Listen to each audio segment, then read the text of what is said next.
ओम शांति।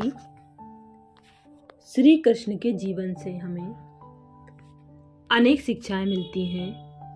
श्री कृष्ण 16 कला संपूर्ण निर्विकारी मर्यादा पुरुषोत्तम है। श्री कृष्ण का संपूर्ण जीवन मानवता से परे है। उनका जन्म भी अनेक शिक्षाएं देने वाला है। संपूर्ण चरित्र आवयुक्त, माननीय और सबसे पूजनीय है। यही मानव जीवन का अंतिम लक्ष्य है। इस लक्ष्य को वही प्राप्त कर सकता है जो संपूर्ण परमात्मा पर अर्पण होता है। जहाँ कृष्ण है वहाँ आनंद है, और जहाँ आनंद है वहाँ कृष्ण है। जन्म से लीला संवरण तक भले ही उनका जीवन संघर्षों की अनंत कथा है, मगर उनके अधरों पर हमेशा मधुर मुस्कान खिली रही। हमारे जीवन में कान्हा के होने का अर्थ है हर पल प्रसन्नता से भरा हुआ है। भगवान श्री कृष्ण देवभूमि भारत की पहचान है। पूर्ण पुरुषोत्तम भगवान विष्णु के पूर्ण अवतार श्री कृष्ण अपनी लीलाओं के माध्यम से सिखाते हैं कि मनुष्य को अपने एक जीवन में सभी भूमिकाओं को एक साथ निर्वहन करते हुए अपना 100% सर्वश्रेष्ठ देने का प्रयत्न करना चाहिए।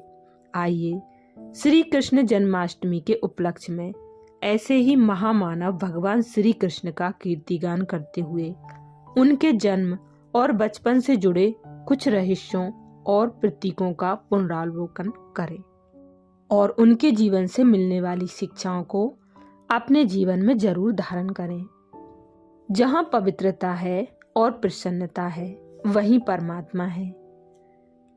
श्रीमद् भागवत सहित प्रमुख पुराणों में श्री कृष्ण के प्राकट्य के अवसर पर प्रकृति की पवित्रता का वर्णन हमें अद्भुत सीख देता है। भागवत के 10वें स्कंद के अनुसार कंस के कारागार में माता देवकी के गर्भ से कृष्ण के प्राकट्य से ठीक पहले सुहावना समय आया। रोहिणी नक्षत्र था। आकाश के सभी ग्रह, नक्षत्र और तारे शांत व सौम्य थे। दिशाएं स्वच्छ और प्रसन्न थीं। नदियों का जल निर्मल हो गया था। वृक्ष सुगंधित पुष्पों से लदे थे और शीतल मंद सुगंधित हवा बह रही थी। मानो धरती से आकाश तक शांत, पवित्र, प्रसन्न और मंगलमय वातावरण था। प्राणी मात्र का मन निर्मल और पाप रहित था। इसलिए जब हमारा तन, मन और वातावरण पवित्र, प्रसन्न तथा शांत होता है, तभी हमारे जीवन में परमात्मा का अवतरण होता है। अपवित्र, अप्रसन्न और अशांत मन में कभी ईश्वर अवतरित नहीं होते। भगवान श्री राम सूर्यवंशी हैं, अतः दिन के माध्याह्न काल में अवतरित हुए। श्री कृष्ण चंद्रवंशी हैं, अतः मध्य रात्रि में प्रकटे। कृष्ण के प्राकट्य का मास भद्र अर्थात कल्याणदायक है। कृष्ण पक्ष स्वयं कृष्ण से संबंध है। अष्टमी तिथि पक्ष के ठीक बीच की तिथि है। रात योगियों को प्रिय है और निशीथ यतियों का संध्या काल है। रात्रि के 2 भागों के इस संधि काल में कृष्ण के आविर्भाव का अर्थ है अज्ञान के घोर अंधकार में दिव्य प्रकाश का अवतरण। उन्होंने सिखाया कि जब कभी अज्ञान का अंधेरा छाकर हमें विचलित और दिग्भ्रमित करता है, तब वे अपनी शिक्षाओं के ज्ञान से हमारे जीवन को प्रकाशित कर मार्गदर्शन देते हैं। ठीक उसी तरह जब कुरुक्षेत्र की रणभूमि में अर्जुन कर्तव्य पथ पर विचलित हुआ, तो कृष्ण ने गीता का दिव्य ज्ञान देकर उसे राह दिखाई। इसलिए श्री कृष्ण जगत गुरु कहे गए हैं, क्योंकि जीवन के हर अंधकार में वे हमारा पथ प्रकाशित करते हैं। जब हृदय में भगवान हो तो बंधन स्वतः छूट जाते हैं, हम बंधनों से स्वतः मुक्त हो जाते हैं। पौराणिक प्रसंगों के अनुसार श्री कृष्ण के जन्म के बाद पिता वसुदेव ने जब उन्हें गोद में लेना चाहा तो उनके हाथों की हथकड़ियां अपने आप खुल गईं। कारागार से उन्हें सुरक्षित निकालने की इच्छा होने पर द्वार भी स्वतः खुल गए। जिन ईश्वर का नाम लेने मात्र से अनगिनत जन्मों के पाप बंधन ध्वस्त हो जाते हैं, वे प्रभु यदि किसी की गोद में आ जाएं तो उसकी हथकड़ी खुल जाना कौन से आश्चर्य की बात है। श्री कृष्ण सिखाते हैं कि जो प्रेम पूर्वक मुझे हृदय से लगाता है उसके हर बंधन स्वतः खुल जाते हैं। कंस के प्रहरी रूप अशुभ कामनाएं, कंस के प्रहरी रूपी अशुभ कामनाएं सो जाती हैं और पिता वासुदेव रूपी केवल सद्कामनाएं जागृत और चैतन्य रहती हैं, जिसका एकमात्र उद्देश्य हृदय में धारण किए ईश्वरत्व की रक्षा करना है। इसलिए जो निर्मल भाव से ईश्वर को धारण अथवा ग्रहण करता है वह हर बाधा से सहज ही मुक्त हो जाता है। श्री कृष्ण हमें सिखाते हैं कि बांटकर खाओ और सबसे प्रेम करो। श्री कृष्ण की बाल लीलाओं के संदेश में हम सबके लिए सर्वथा प्रेरक हैं। बचपन में उनके हाथों राक्षस वध के अलौकिक कर्म को छोड़ दें तो हर प्रमुख बाल लीला में एक जीवन सूत्र निहित है। बाल सुलभ माखन चोरी सिखाती है कि कृष्ण ने दूसरों को प्राथमिकता दी। पहले सब ग्वाल बालों को बांटा, फिर स्वयं ग्रहण किया। गोचरण कर गाय के माध्यम से पशुओं और प्राणी मात्र के प्रति प्रेम की सीख दी। कालिय दमन कर सिखाया कि नदियों सहित पर्यावरण की रक्षा हमारा कर्तव्य है। कालिय नाग यमुना में प्रदूषण का प्रतीक था। श्री कृष्ण ने उसे भगाकर यमुना को फिर निर्मल कर दिया। गोवर्धन धारण कर सिखाया कि समाज संगठित हो तो चुनौती का हर पर्वत उठाया जा सकता है। पर्वत भले कृष्ण की उंगली पर था, पर उन्होंने ब्रजवासियों का सहयोग लिया। एक पंक्ति में कहें तो श्री कृष्ण भक्ति का एक ही अर्थ है, जीवन के हर सुख दुख, लाभ हानि, संयोग वियोग में साक्षी भाव भरी प्रसन्नता और स्थित प्रज्ञता हो। श्री कृष्ण के असंख्य नाम हैं, किंतु नामकरण अवसर पर उनका नाम रखा गया था कृष्ण। गर्ग संहिता के अनुसार इसमें कृष्ण का अर्थ है सबका और ना का अर्थ है आत्मा। इस तरह कृष्ण का तात्पर्य है सर्व आत्मा, जो पूर्ण और प्रकाशमय चेतना के रूप में सभी के हृदय में विराजमान सर्व आत्मा पर ब्रह्म है, वह कृष्ण है।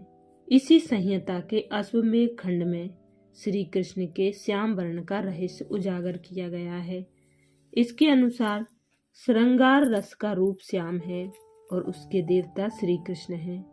कृष्ण बाहर से श्याम और भीतर से उज्जवल हैं। जैसे आकाश अपने मूल में निर्मल और उज्जवल है, किंतु उसका रूप श्यामल दिखाई देता है, वैसे ही कृष्ण की दिव्य देह का वर्ण है। जब नदी गहरी हो तो उसका जल ऊपरी तौर पर श्याम प्रतीत होता है, वैसे ही कृष्ण के श्याम वर्ण का रहस्य है। वे गहरे और सुंदरतम हैं, अतः श्याम हैं। इस दुनिया में हम सबको एक व्यक्तित्व के दायरे में बांधते हैं। जैसे गुरु नानक देव जी एक व्यक्तित्व है, उस व्यक्तित्व के आगे आप कुछ सोच नहीं सकते। ऐसे ही महात्मा बुद्ध, महावीर, जैन, ईसा मसीह सबका एक व्यक्तित्व है। श्री रामचंद्र का एक व्यक्तित्व है। इन सब का व्यक्तित्व जब हम देखते हैं तो उसी हिसाब से हम टिप्पणी करते हैं। लेकिन अगर आप एक संपूर्ण चरित्र को पूर्ण अवतार के रूप में अगर किसी को देखते हैं तो कृष्ण को देखते हैं। कृष्ण का व्यक्तित्व संपूर्ण व्यक्तित्व है, लेकिन उस व्यक्तित्व को परिभाषित करना आसान नहीं है। जैसे आप सभी ने रसखान को पढ़ा होगा, सूरदास को पढ़ा होगा, ऐसे बहुत सारे अलग अलग कवियों को पढ़ा है। सबने कृष्ण की महिमा अपने हिसाब से की है, जैसा उन्होंने देखा है। माना एक व्यक्तित्व में अनेक रूप इतने सारे हैं, जिसको इतने सारे नामों के साथ बुलाया जाता है, फिर भी वो पूर्ण सा अनुभव नहीं होता। लगता है कि नहीं, कुछ और जुड़ना चाहिए, कुछ और इसमें ऐड होना चाहिए। तो जब हम ऐसा सोचते हैं तो सोचते हैं कि कैसा व्यक्तित्व रहा होगा। इसलिए कृष्ण के व्यक्तित्व को अगर जीरो व्यक्तित्व कहा जाए, मतलब उसका ना कोई बिगिनिंग है, ना कोई एंड है, ना कोई शुरुआत है, ना कोई अंत है। क्योंकि शुरुआत और अंत जिसका होगा ना, उसको लोग एक सीमा में बांध देंगे। लेकिन कृष्ण के व्यक्तित्व को सीमा के परे की स्थिति में देखा जाता है, कारण उसको हम एक परिधि में नहीं बांध सकते।